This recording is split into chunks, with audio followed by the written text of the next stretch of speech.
की धीरे में इतना कोई व्यक्ति राजनीति में कभी आया।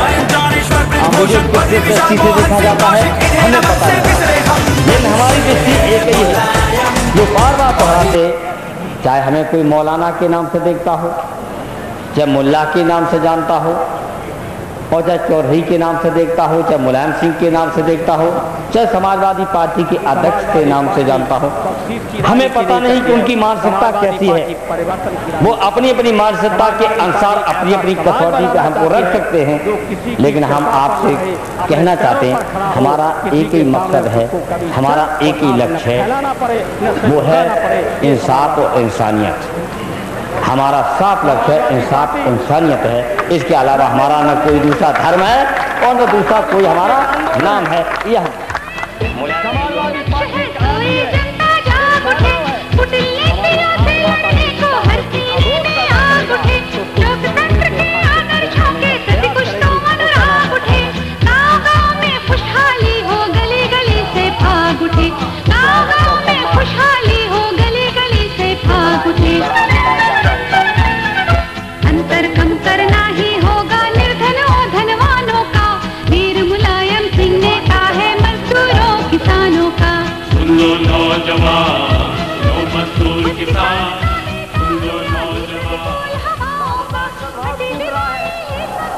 एक भाई दूसरे भाई का खून का प्यासा बनाने की साजिश चली जा रही है।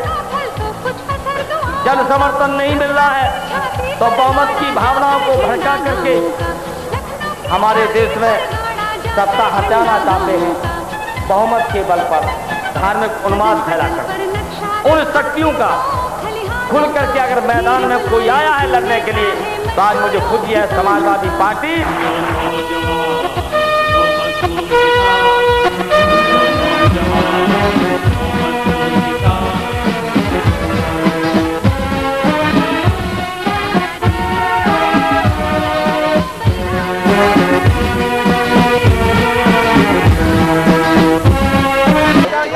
तो आपके लिए भी तो लड़ रहे हम, आपके परिवार के लोगों के लिए लड़ाई नहीं लड़ रहे।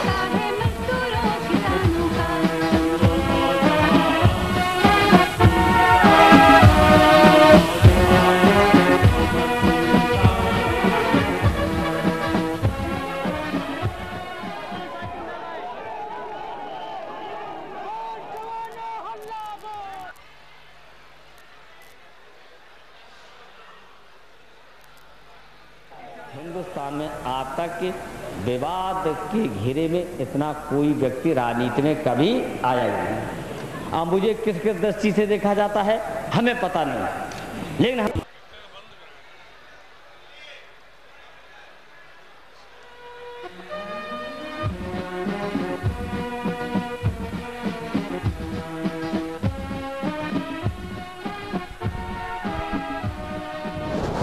इसे बंद कीजिए, बंद करवा दीजिए।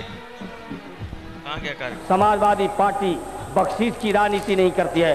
मैं अनुरोध करूंगा की राजनीति श्री भगवती सिंह जी से समाजवादी पार्टी ऐसा स्वागताध्यक्ष होने के नाते जो किसी अपना की स्वागत कृपा पर न भाषण रहे, अपने पैरों पर खड़ा हो, किसी के सामने उसको कभी सर और हाथ न फैलाना पड़े, न सिर झुकाना पड़े। ये समाजवादी पार्टी समाजवादी पार्टी के दल नहीं है केवल आदरणीय राष्ट्रीय अध्यक्ष पार्टी का आंदोलन है। श्री मुलायम सिंह यादव जी समाजवादी पार्टी हमारे मेहमान, एक सैलाव है।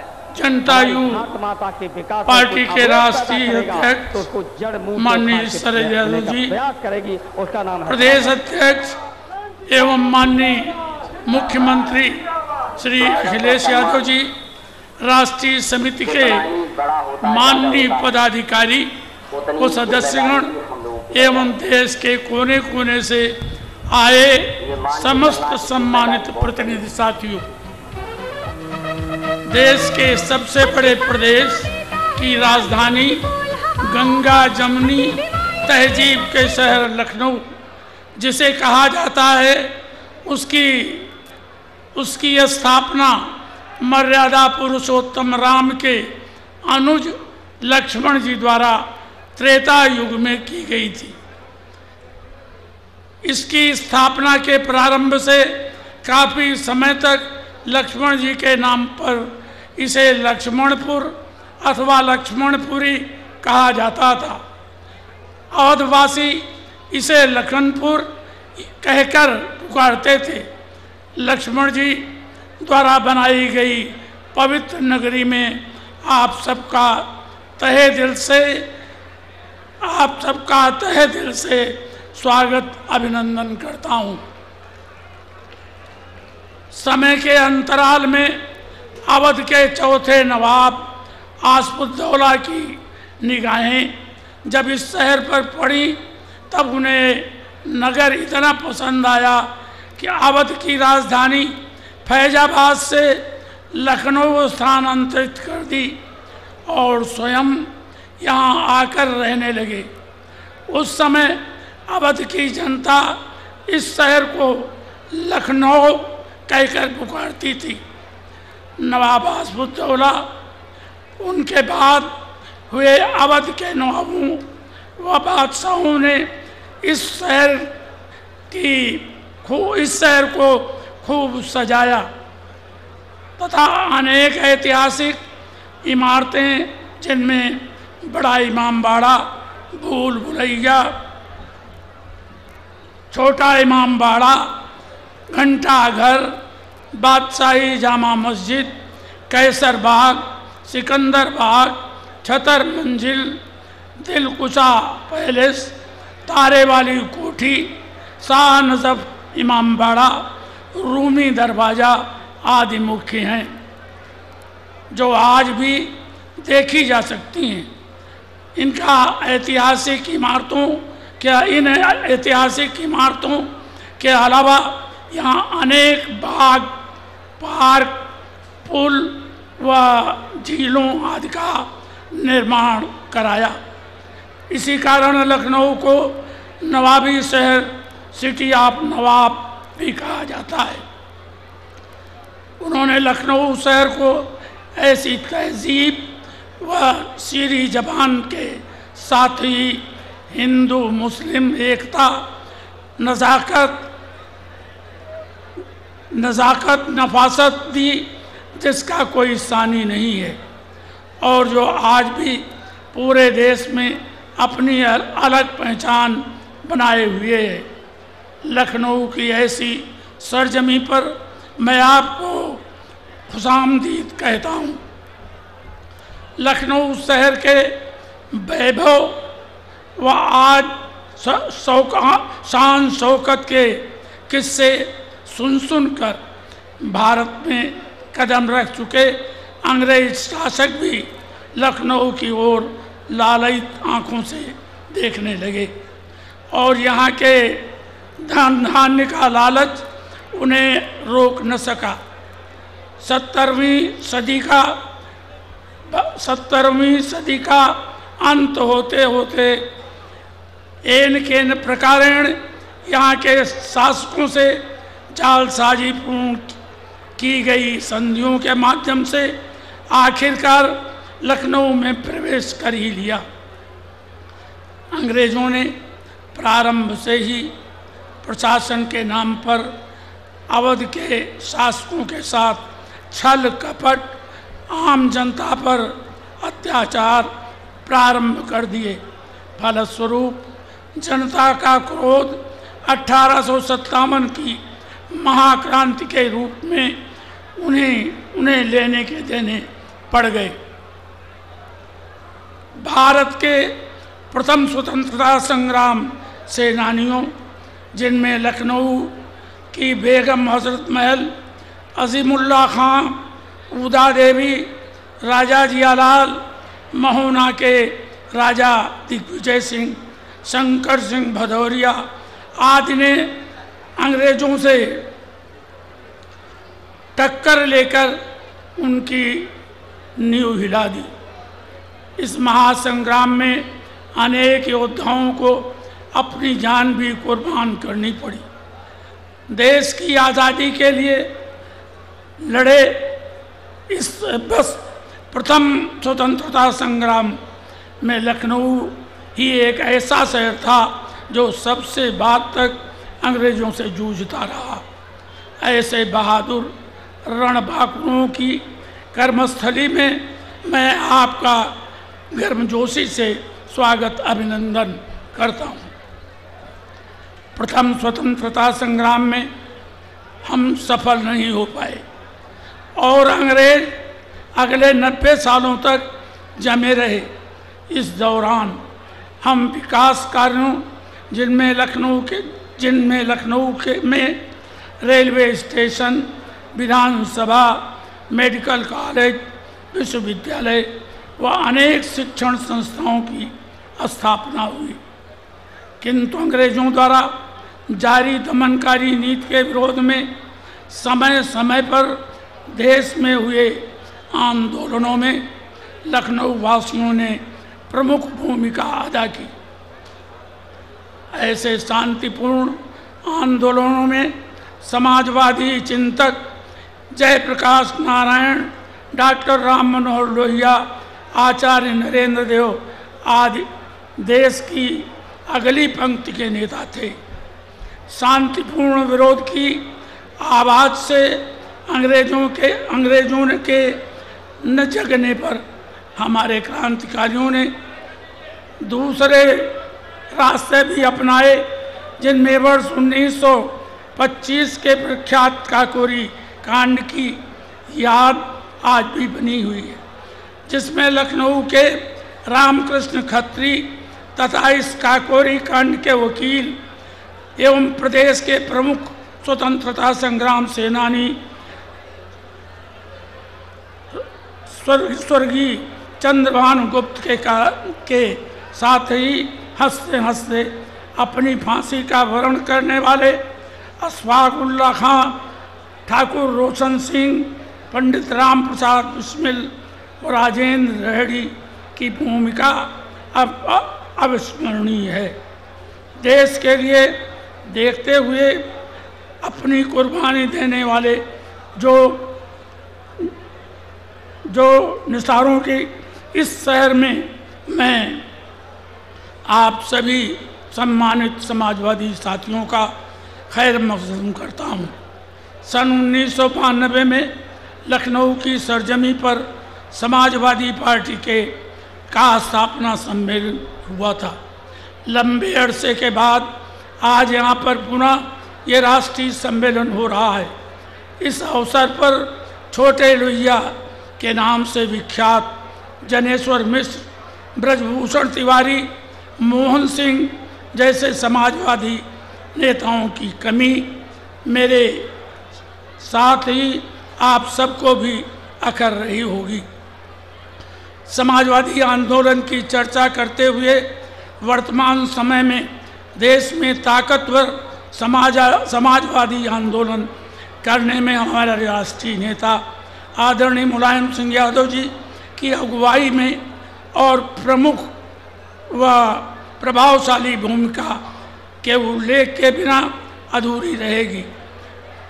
हम सभी जानते हैं कि 2007 से 2012 तक प्रदेश में बसपा सरकार रही, जिसने समाजवादी आंदोलन को बर्बरतापूर्वक कुचलने के साथ ही समाजवादी साथियों पर हर तरह के जुल्म सितम ढाए।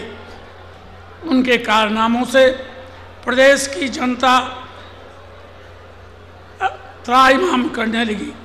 ऐसे समय में समाजवादी साथियों ने सड़क पर उतरकर हर तरह के अत्याचार को झेलते हुए उस सरकार की अन्यायपूर्ण जनविरोधी नीतियों के खिलाफ जबरदस्त आंदोलन किए तथा हमारे लोकप्रिय युवा नेता एवं प्रदेश अध्यक्ष श्री अखिलेश यादव जी ने रथ यात्रा और साइकिल यात्राओं द्वारा नवयुवकों एवं पार्टीजनों में जोश और उत्साह भरकर पूरे प्रदेश में जो समाजवादी आंदोलन चलाया, उसी का परिणाम रहा कि प्रदेश में समाजवादी पार्टी की पूर्ण बहुमत की सरकार बनी। समाजवादी पार्टी द्वारा घोषणा पत्र में किए गए अधिकतर वायदों को युवा, गतिशील और ऊर्जावान जनप्रिय मुख्यमंत्री श्री अखिलेश यादव की सरकार ने पूरा किया है और शेष वादों को पूरा करने में लगी है। दुर्भाग्य की बात है कि सांप्रदायिक शक्तियों के लुभावने वादों, नारों और तरह तरह के हथकंडों से मतदाताओं को भ्रमित करके देश में सांप्रदायिक सोच की सरकार बनाने में सफल हुई है, जिसका आभास प्रदेश की जनता को हुआ और उपचुनाव में भाजपा को 11 सीटों में से समाजवादी पार्टी को 8 सीटें हासिल हुई।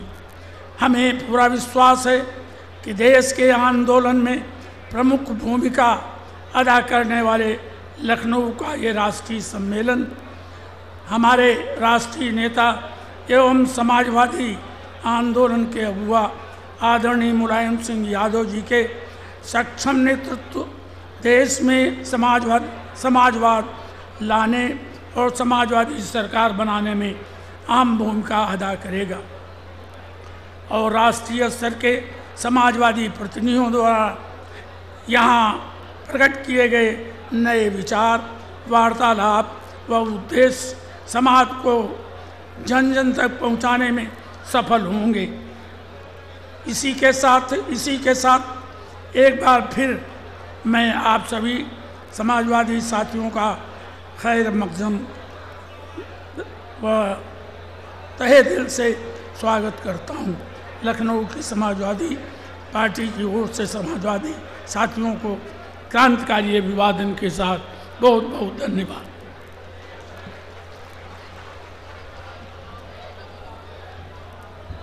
साथियों, अब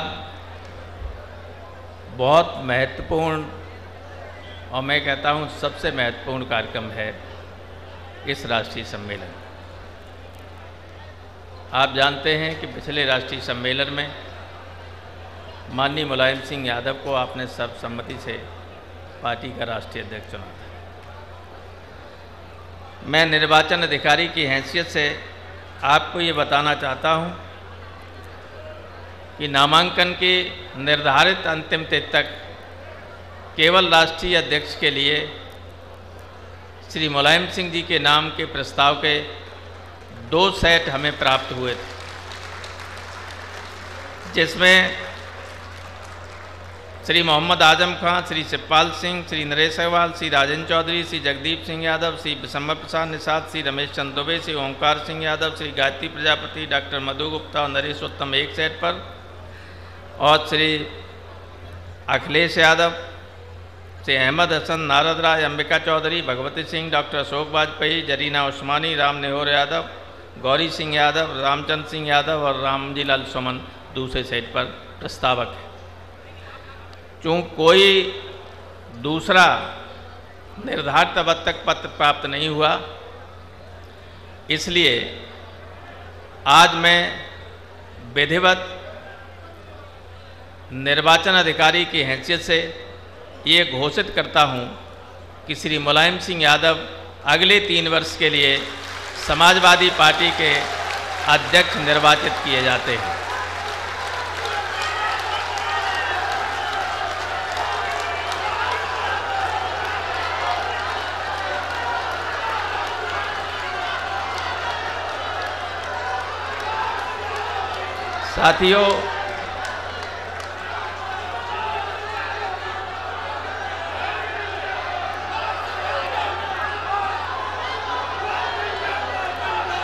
साथियों,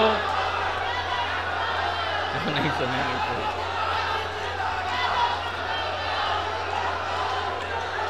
एक इसमें और अभी घोषणा करने को बाकी है। जरा आपसे सहमति लेना है, क्योंकि राष्ट्रीय कार्यकारिणी के लिए कोई अन्य नाम नहीं आया है, इसलिए मैं चाहता हूं कि आप हमारे इस प्रस्ताव का भी अनुमोदन करने कि राष्ट्रीय कार्यकारिणी के गठन का पूरा अधिकार राष्ट्रीय अध्यक्ष को है। सहमत हो तो हाथ उठाएं। कोई असहमत तो नहीं है? चलिए, आप चुनाव की प्रक्रिया पूरी हुई। एक और मैं चाहता हूं, आप जानते हैं कि चुनाव के चलते उसके बाद सेशन के चलते, फिर उपचुनाव के चलते न राष्ट्रीय सम्मेलन हो पाया था समय पर और न राज्य सम्मेलन।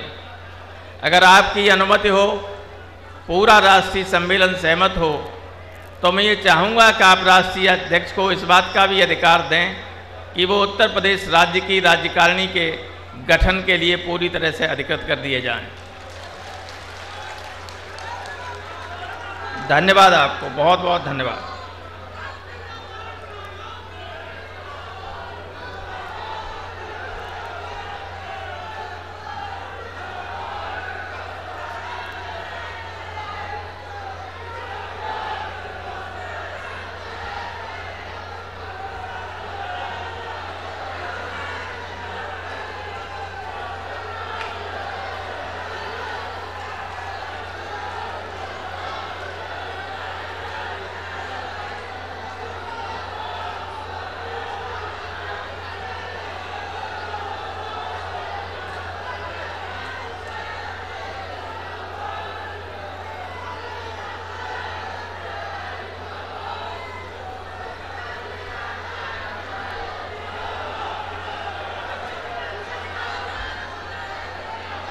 अब मैं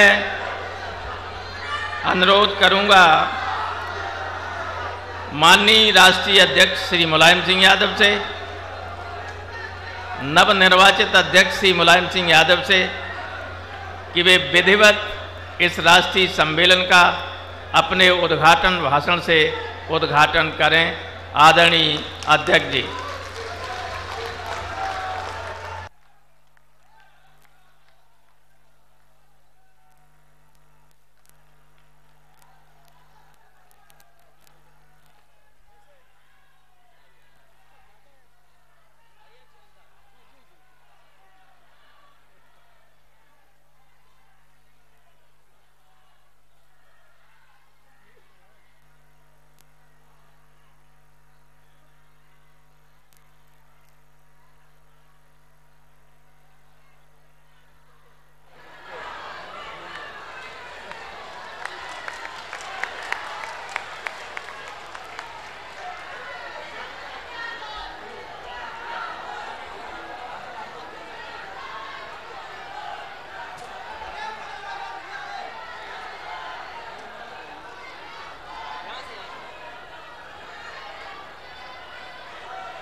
है तो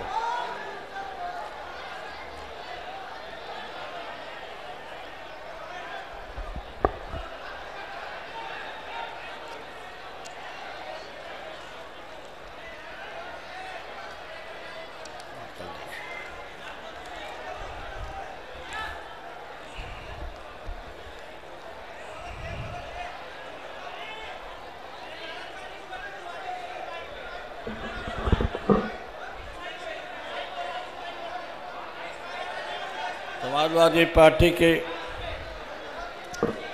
राष्ट्रीय सम्मेलन के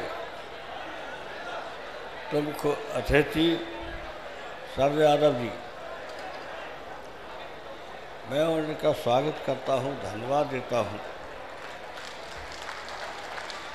जो हमारी उनकी बातचीत हुई सम्मेलन के बारे में,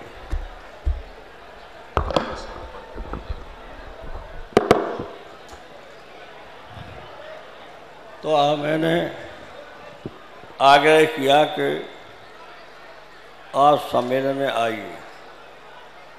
उन्होंने तुरंत स्वीकार किया और आप आ गए। इसके लिए हम उनका स्वागत करते हैं, अभिनंदन करते हैं। वैसे तो हम लोगों ने बहुत साथ साथ काम किया और ये पार्टी बनाने में भी उनका योगदान था। शिवपाल ने उनके साथ पदयात्रा अलीगढ़ से दिल्ली तक की और बड़ी मेहनत की सरदारों ने भी, पूरा संघर्ष भी किया, तकलीफ़ें भी झेली, लेकिन इत्तेफाक था कि हम और वो अलग अलग हो गए। लेकिन आज मुझे खुशी है कि वो पुराने दिन याद आ रहे हैं जहाँ हम और सर यादव साथ साथ जाते थे, साथ साथ खाते थे और बहुत कार्यक्रम करते थे। बदायूं से मैंने इनको चुनाव भी लड़ाया, बदायूं से लोकसभा मेंबर भी हुए, लेकिन पता नहीं क्या परिस्थिति हुई, हम दोनों अलग अलग हो गए। लेकिन आज मंच पर हम लोग समाजवादी पार्टी के राष्ट्रीय सम्मेलन में एक साथ बैठे हैं। इसलिए उनको धन्यवाद भी देते हैं और स्वागत भी करते हैं। समाजवादी पार्टी का राष्ट्रीय अधिवेशन में हम जितने नेता हैं उन सबको धन्यवाद भी देते हैं और स्वागत करते हैं। हम अपने कार्यकर्ताओं को, नौजवानों को भी बहुत धन्यवाद और बधाई देते हैं। पिछली सरकार में हमारे नौजवानों ने 5 साल लगातार संघर्ष किया, तकलीफ़ें झेली, लाठी भी चली, फ्रैक्चर भी हुए, गंभीर रूप से घायल भी हुए, लेकिन हमारे नौजवान पिछली सरकार के अन्याय, अत्याचार, भ्रष्टाचार के खिलाफ लगातार संघर्ष किया और उसी का परिणाम है कि 25-30 साल के बाद पहली सरकार है उत्तर प्रदेश की जो अपनी अकेले बहुमत की सरकार है। हमेशा मिली जुली सरकार चाहती थी, लेकिन अब की जनता ने विश्वास किया, समाजवादी पार्टी की नीति, कार्यक्रम उन्होंने स्पष्ट बहुमत दे दिया और वोट भी काफ़ी दिया। लेकिन हम कहना चाहते अपने कार्यकर्ताओं से, साथियों से, जनता के सवालों को लेकर या जनता के बीच अपना आचरण और व्यवहार बहुत संयम के साथ रखना। जनता हिंदुस्तान की बहुत समझदार है। ये मत समझना कि आप निरक्षर भले ही हों, लेकिन बहुत समझदार है। मुझे याद है कि अमेरिका की मैगजीन ने लिखा था 1977 में, जब इंदिरा जी की तूती बोलती थी, उस समय हिंदुस्तान की जनता ने उन्हें भी और उनकी पार्टी को भी, उनके बेटे को पराजित किया। वो मैगजीन हम ढूंढते रहे, पता नहीं चला रामपाल के पास हो। ऐसा लिखा है कि हिंदुस्तान की जनता नक्शा भले हो, गरीब भले ही हो, राजनीतिक दृष्टि में दुनिया में कोई मुकाबला नहीं। और उन्होंने इंदिरा जी जैसे लोकप्रिय नेता को भी गलत निर्णयों के अनुसार और गलत निर्णयों को लेने के कारण हरा दिया। इंदिरा जी भी हारी, उनके बेटे भी हारे।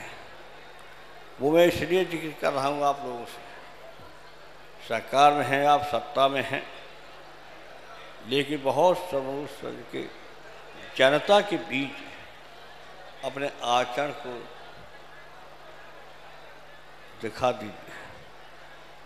कहीं कहीं है, हमें ज़्यादा नहीं, थोड़ी बहुत शिकायत है कि जनता की कहीं कहीं हमारे जिम्मेदार लोग भी उपेक्षा करते हैं और मनमानी करते हैं। याद रखना, जनता भूलती नहीं, समय में जवाब दे देगी। इसलिए हम सावधान करना चाहते हैं कि जनता को मत भूल जाना। लोकतंत्र में जनता ही सर्वोपरि है। और ऐसे अवसर पर हमें इस संबंध में जिक्र करना बहुत जरूरी मैंने समझा। अब ये सम्मेलन जहाँ हो रहा है, ये लखनऊ सांप्रदायिक का सद्भाव का प्रतीक है। यहाँ पर कभी भी हिंदू मुसलमान कभी झगड़ा नहीं हुआ। आपस में मुसलमान भाइयों को उन्हीं के एक खानदान से दूसरे खानदान का झगड़ा जरूर हुआ, लेकिन हिंदू मुसलमान का यहाँ लखनऊ में कोई विवाद नहीं और कोई संघर्ष नहीं। ये सबसे बड़ी सद्भावना का शहर है, हिंदू मुसलमान की एकता का स्थान है। और बहुत सारे यहाँ पर बादशाह हुए हैं, उन बादशाहों ने भी हमेशा हिंदू मुसलमान को एकता कायम रखी। एक बार सरकार आई